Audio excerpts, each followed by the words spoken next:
Boone Jenner hasn't had a fully healthy season since the 1920 season. Can he turn that around this year? And what's the best thing that the Blue Jackets can expect out of Boone Jenner? We're going to talk about all of that on today's Locked on Blue Jackets.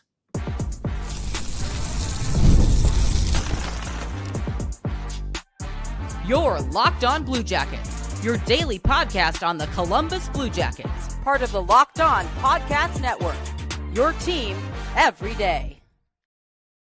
Hello, welcome to Locked on Blue Jackets, part of the Locked on Podcast Network, your team every day. I am, as always, your host, Jay Foster, here to give you the good, the bad, and the ugly about your favorite team and mine, the Columbus Blue Jackets.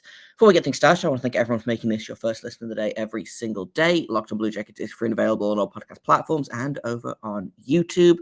I also have to let you know that this episode is brought to you by Game Time. Download the Game Time app, create an account, and use code LOCKEDONNHL for $20 off your first purchase. We'll talk about Boone Jenner today. I had big plans to do this yesterday, and then the tech god said, no, actually, you can't record yesterday because your Wi-Fi isn't. But I'm back. We're going to have episodes Wednesday, Thursday, Friday of this week, and then back to Monday, Wednesday, Friday the week after that until we go back to full-time around about the time that training camp opens. So, bit of a scheduling weirdness this week, but it'll be fine. We'll go back to normal next week. But episode today, I want to talk about Boone Jenner because I've talked about a lot of kind of the core pieces of this team so far this season, right? Like I've talked about the young core, the Marchenko, the Johnson, the Fantilli, etc., right? I've talked about Zach Werenski. I've talked about the goaltending. I haven't really talked about Boone Jenner. And I wanted to talk about that because with the news that, Igor Chidakov wants out, which I understand, but I'm disappointed by. This is a really big opportunity for Jenner to kind of really solidify that spot in the top six that I think he wants, that I think the team wants him to be. I'm not sure that he is a top six forward. I've talked about that at length. But for me, one of the biggest kind of hurdles for Jenner has been his health, right? Because here's the thing. When he's healthy, when he's firing on all cylinders, he is a very, very effective player, right? He is a winger that can win faceoffs. He likes to crash and bang. He likes to forecheck. Like, he is physical. He stands up to guys. Like, he is kind of on paper a really good example of, or like not necessarily on paper, but like, when you hear people talk about him, you're like, oh yeah, that's what the Blue Jackets want to be like, right? And, when he was healthy this season, he was great. He had 19 points in 26 games. Now, again, 26 games is not a lot of games. He got hurt, I believe, like in practice before the last game of the preseason, I believe. And then they were like, yeah, he's done for the year. Came back just before the outdoor game, I think, or came back. It was around about the outdoor game / Four Nations break that he came back. And in fairness, was very good. Like his first 10 or 12 games, he was excellent. I think he was a point a game until, game 14 or whatever. And then everyone forgot how to score or, do anything. So when Jenner is healthy and when he's, when he's succeeding, he is extremely succeeding, right? Like, again, last season, he played 58 games and had 22 goals, right? The season before that, 26 goals in 68 games. Season before that, 23 goals. Like, he's 3 straight 20-goal seasons. If he'd played a full 82 games this year, he probably would have hit, 25 to 30 goals if he was on the same pace. He played about a quarter season and got 7 goals. So, give or take, cold streaks and whatnot. Let's say, another 20 to 25 goal season for Boone Jenner, he was on pace for, right? But you can say that pace is, you can look at pace all you want, right? But the fact of the matter is, Boone Jenner hasn't played a full season since 2019-2020. He played 70 games that season. Obviously, that season was the one that got cut short at the beginning of March. They never finished that season.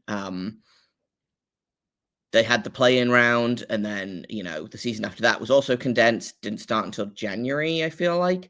He played 41 of, I want to say, 56 games that season. Season after that, 21-22, he played 59 of 82. then 68 of 82, then 58 of 82, and then last season he only played 26 games, right? And this was an unpopular take the last time I said it, but it's always so interesting to me that Boone Jenner never gets labeled as injury prone. And I know that not all of this missed time has been due to injury, right? I know that he missed a bunch of time the 23-24 season due to extenuating circumstances, family matters, etc. Him and his wife losing the baby. I'm not talking about any of that, right? But when you look at the fact that he hasn't played, like the last time he played over 80 games in a season was 2017, right? It's just it is wild that he never gets painted with that brush of, oh yeah, Boone Jenner's always hurt. I do think part of it is, he has a degenerative back condition, so he's missed a lot of time with back issues. He had a broken hand a couple of years ago, I think. Obviously this season was the shoulder, so it's not like it's all just one thing. It's a bunch of different separate things. But it's always so interesting to me that, and this kind of came up, I was talking about it with with regards to Adam Boquist, actually, back when he was a Blue Jacket. And basically, I was like, it's really interesting that Adam Boquist gets injured all the time and is fragile, but Boone Jenner is injured a lot, and he's never considered, injury prone or fragile or made of glass or anything like that. I think that there are differences in play style. I think, obviously, Boone Jenner plays like he's expecting to get hurt, or that's not quite right. That's not the phrasing I want. Boone Jenner plays like he doesn't care if he gets hurt, I think is a better analogy for it. He will throw himself all over the ice in sometimes effective ways, sometimes less effective ways. But the fact of the matter is, Boone Jenner gets hurt a lot. He misses a lot of time. Like I said, hasn't played a full season in 6 seasons. That's a problem. The Blue Jackets need Boone Jenner to be healthy because, like I said, when he is healthy, especially the past couple of years, when he is healthy, he's been very good. He again, 20 goals in three straight seasons. Missed out this season. If the Blue Jackets can get 70 games out of Boone Jenner, I'm going to call that a win this year. I just don't know if they get 70 games out of him, right? Especially because, like I said, it's not just, it's this thing that keeps holding it back, right? It was the broken hand, and did he break his jaw as well? I feel like maybe I'm making that up. But it was the shoulder surgery, and then it was, before that it was the back issues, and he misses a lot of time. And that's tough because a player is only effective when he's in the lineup, right? This Blue Jackets team is better with Boone Jenner in the lineup, but he's not there often enough for my money anyway, right? A healthy Boone Jenner is a very good middle six forward, right? That can play up in the lineup if you need him to. I don't think that the team should be in a position where they need him to, but we'll talk about that in a second, obviously, with Chinikov probably being on the outs, and the lineup decisions they're going to have to be made as a part of that. But at a certain point, you just have to kind of expect that Boone Jenner is probably going to miss 20 to 30 games in a season, right? And if this is a team that's fighting for a playoff spot, it worked out, quote unquote, worked out this year, because obviously he missed most of the season and came back for that playoff race. Obviously, Blue Jackets fell short, but it wasn't for anything that Boone Jenner was doing, right? Again, he had 19 points in 26 games this season, which is his best point a game pace in potentially ever, right? Maybe not quite ever, but he was very, very good this season. Just for a very limited amount of time this season. So the question becomes, how do you prepare for having Boone Jenner on the team? Where's the best place in the lineup for him if if you assume that he's going to miss probably a third or more of the season, right?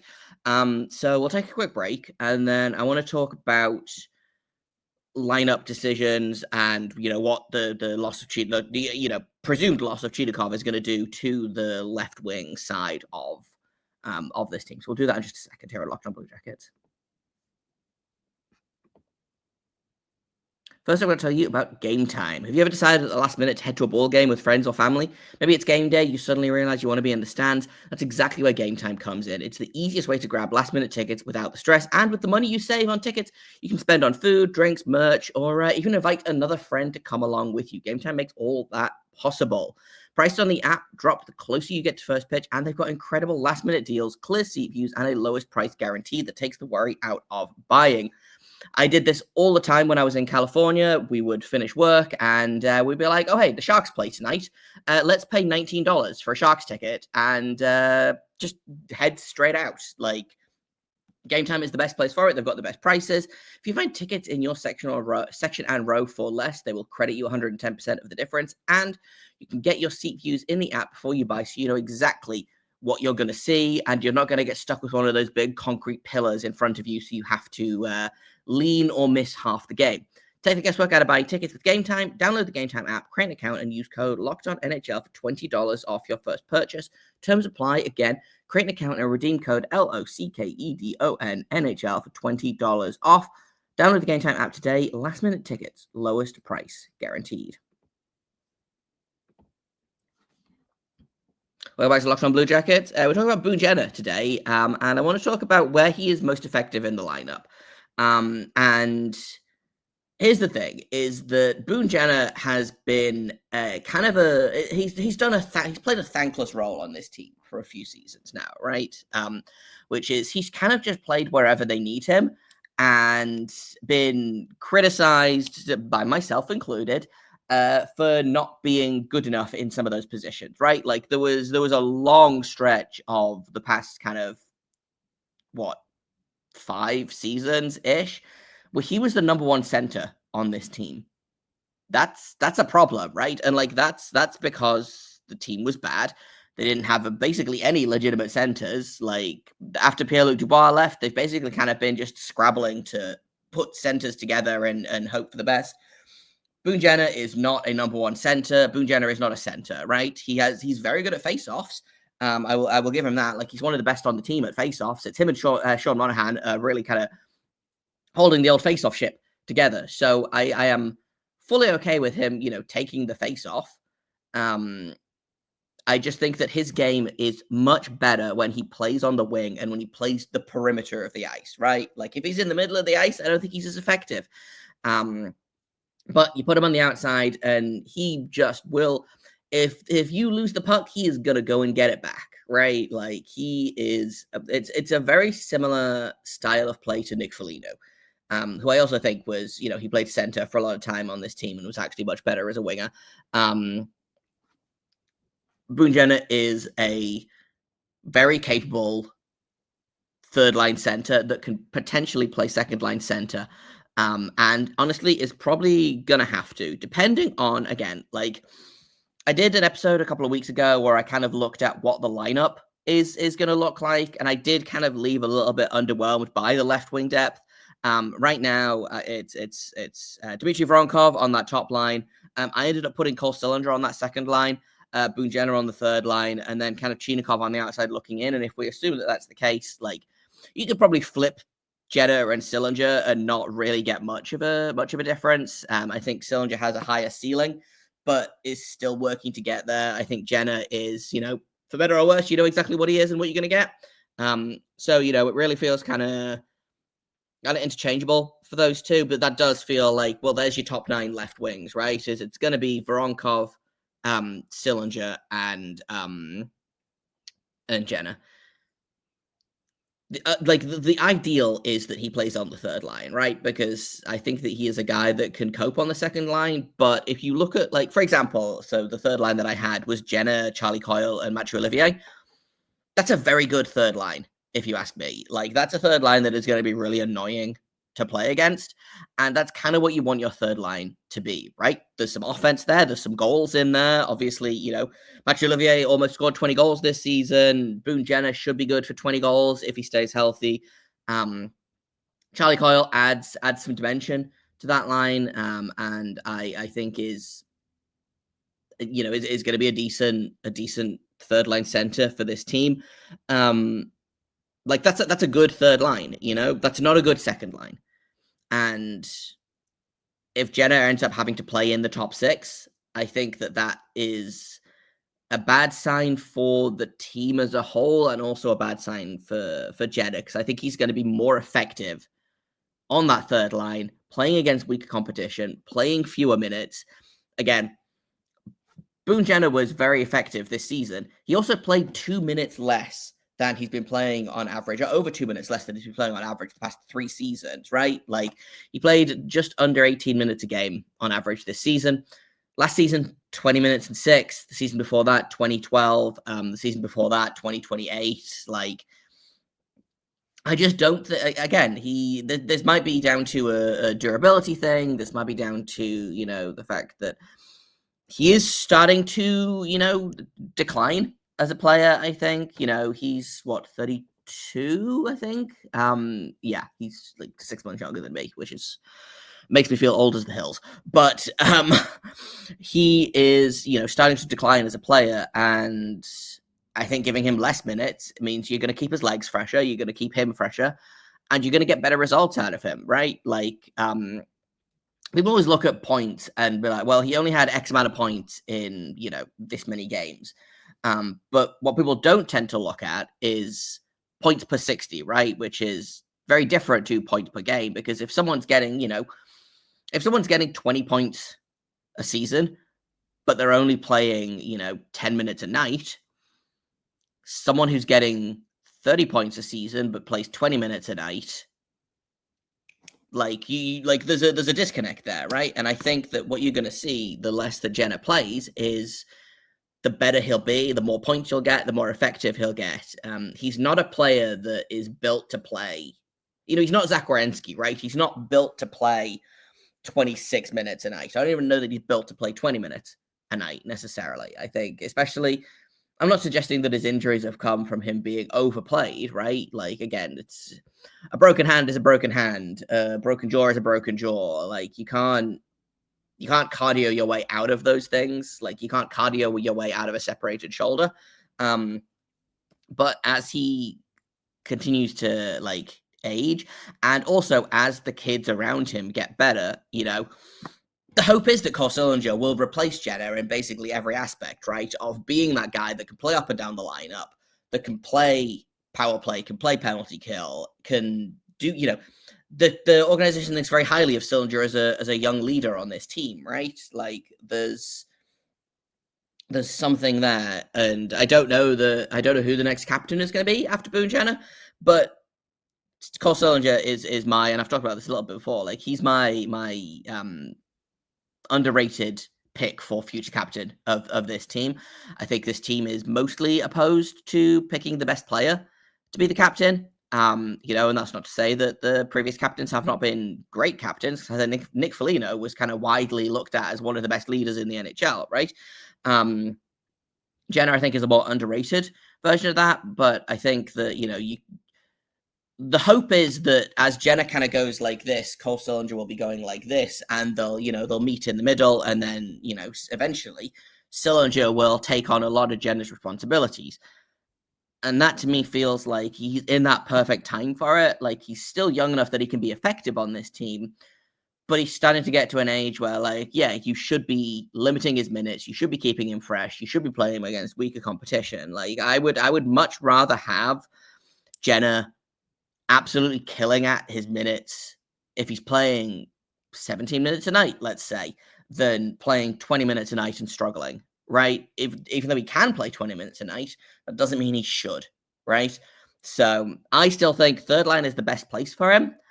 I expect him to play up in the lineup. I know some of the, we've seen lineup projections that I tend not really to give a ton of attention to, because a lot of them come from national media and NHL.com, which famously doesn't pay a ton of attention to anything about the Blue Jackets. And they have Jenner in the second line wing spot with Fantilli and Johnson. And I don't hate that as a line. I just don't know that that's the best thing for Fantilli and Johnson to continue their upwards trajectory, right? So let's take another quick break, and then we'll talk about what the expectations are next season for Jenner. Because I have a couple of the more usual ones, and then I have a couple of the, let's call them hot takes, in terms of expectations for Jenner next season. So we'll do that in just a second. Here on Locked On Blue Jackets.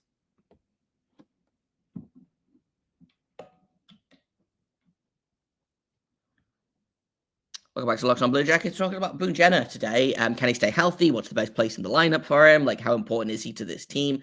And the short answer is he's pretty important to this team, right? Like, he is the captain. I think he's one of those guys that is a really good complementary player, right? Like, he's never going to be the guy, and if he has to be the guy, then something's gone wrong. But as a third guy on a line, I think he's pretty good, right? Like, and that's what he'll be if he does end up playing on that second line, which I think is probably where he's going to start the season. I didn't hate the Jenner, Fantilli, Johnson line. I thought it was fine.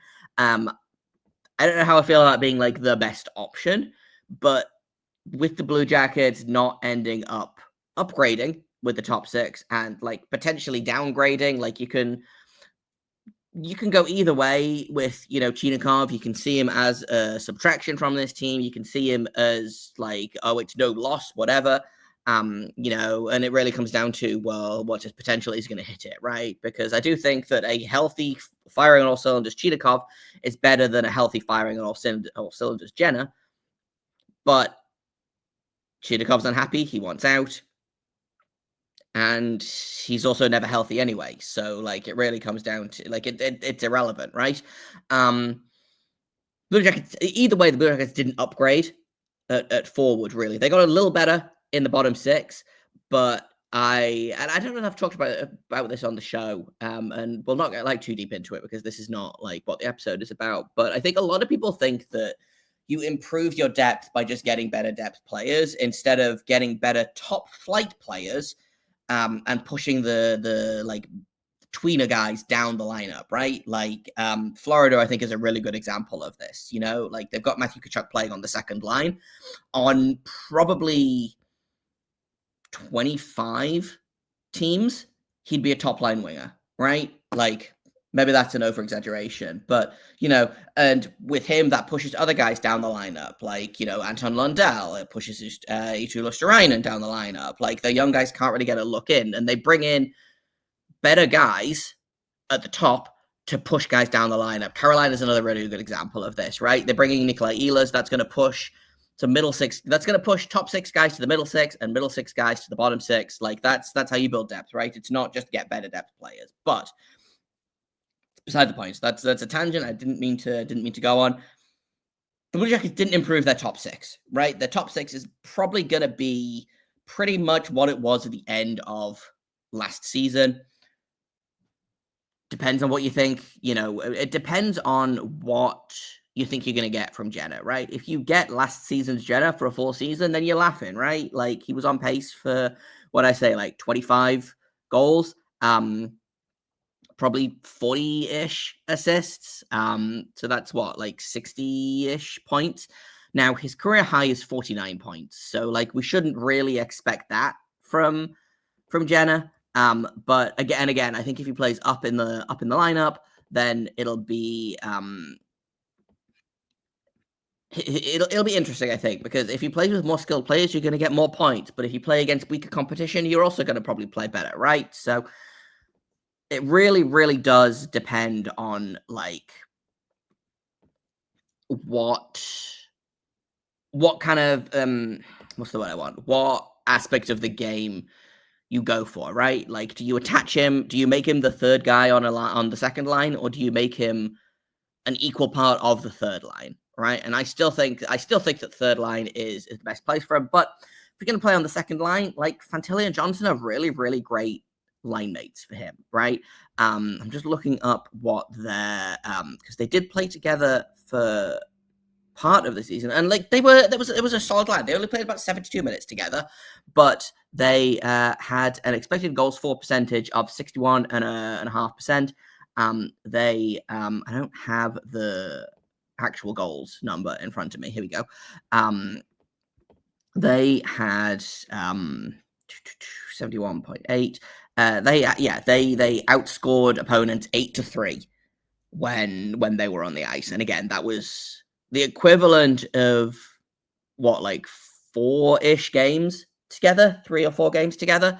So not a ton, but small sample size. But I would be interested in seeing, like, okay, what's that like expanded out to a full season, right? Like, and this is all even strength, obviously. But like, there's something there in a line. I don't know that it's the best line, but it might be the best line that this team can put together with the personnel that they have, right? Like, I still like the idea of Cheetahkov on that line. That's not going to happen for a variety of reasons, I don't think. Seems like, to me, Jenner is written in the top 6 in pen, and he's really going to have to, he's going to have to fight to be moved out of the top 6, which that's not something that someone does, right? But he's going to have to really screw up, or, he's either going to be in the top 6 or he's not going to be in the lineup at all, right? Like, and that's because of health, not of like healthy scratches, right? It'll be unhealthy scratches, technically. Like I said, I don't hate that line. Could be worse. The Blue Jackets are playing, again, with a very limited pool of left-wing candidates here. Like, again, if you move Chinakhov out of the conversation, your left wings are Voronkov, Jenner, Zach Aston Reese. Sillinger is a center that will play on the wing with the addition of Charlie Coyle. That's kind of it. There's your wings, right? And it would have been really nice to try and acquire another young left wing. And again, they might acquire that with a Chinakhov trade. We don't know. But as it stands right now, it does kind of seem like Boone Jenner is one of the best options to play on that line with Fantilli and Johnson. I like the option of having Sillinger there, again, because I think that Sillinger is a Jenner with a higher ceiling. But Jenner, Fantilli, Johnson outperformed Sillinger, Fantilli, Johnson when they were on the ice this season. So I think this is probably the best place for him right now, for like the good of the team as a whole. But I also think that that's because the team has a real weakness at left wing, which, like, on the one hand sucks, but on the other hand, I've been watching a lot of teams talk about how desperate they are for like a 2C, a second line center. And I'm like, man, the Blue Jackets don't have that problem, knock on wood. Like, for the first time, maybe since I can remember anyway, the Blue Jackets have two legitimate top 6 centers, and like 4 legitimate top 9 centers, right? Like, if you include Sillinger in there, if again injuries happen, etc., he can step in. So you've got Monahan, you've got Fantilli, you've got Coyle, you've got Sillinger as legitimate top 9 center options. Luca Del Barbaluz stepped into the lineup, played second line center minutes last season, and was extremely acceptable at them. Blue Jackets don't have a problem at center right now. So really, this issue of weakness at left wing is something that, if Jenner is healthy and willing, he should be jumping on that, right? Because if they brought in, an Ehlers or a Besser or, a Jason Robertson, for example, which I just still, it's not going to happen, but sure it would be fun if it did, right? Jenner's one of the best options they have at left wing, so they might as well, he might as well take advantage of that while he can. Obviously, the ideal is for him to be playing in the bottom 6 and being too good for the bottom 6, right? But as it stands, he's a middle 6 player that's going to play middle 6, and he's probably going to play on the top line more than he plays on the third line. Like, my guess is, again, like, the average time on ice doesn't really correspond to where players play in the lineup necessarily, because some players play a ton of penalty kill minutes, some players don't play that. 18 minutes on average feels fine to me. I think he'll probably play more than that, and when he's healthy, he gets penalty kill minutes, he gets power play minutes. He's going to be one of those Swiss Army knife players. All if he can stay healthy, right? And like, that to me is kind of the biggest expectation I have of Jenner this season. Is I would love to see him stay healthy. I would love 70 games out of out of Boone Jenner. I would love 80 games out of Boone Jenner, but 70 feels like the low end of a mostly full season, right? Like missing 12 games, I think is a reasonable amount of games to miss. My guess is he'll probably play closer to 50, maybe 60 games, just based on past evidence. But like I say a lot on this show, I've been wrong before. I'll be wrong again. We'll see. Would love Jenner to play 70 games and get 50 points, and get another 20-goal season, but I'm not all that convinced it's going to happen. So we'll see how it goes. That's kind of all for today. Tomorrow, I've got a guest on the show. Sebastian High is going to come and talk about the Blue Jackets draft and how they did in the most recent draft. We're going to talk about what the prospect pool looks like now that guys have either been traded out of it or started to graduate out of it or get added to it, etc., etc. So that's going to be tomorrow. I'm really excited about that. We love to talk about prospects on this show. I've been Jay Foster. You can find me on Twitter at _Jacob Foster. Nope, that's a lie. You can find me on Blue Sky at Jacob JAKOBFORSTER. We got there in the end. You can find the show at LO_Blue Jackets on Twitter. You can find me on Blue Sky as well at LO-Blue Jackets. Comments, questions, criticisms. I'm going to be putting together a poll for the top 25 under 25 Blue Jackets very shortly, so I expect that to come out at some point this week. And until tomorrow, make sure you stay locked on.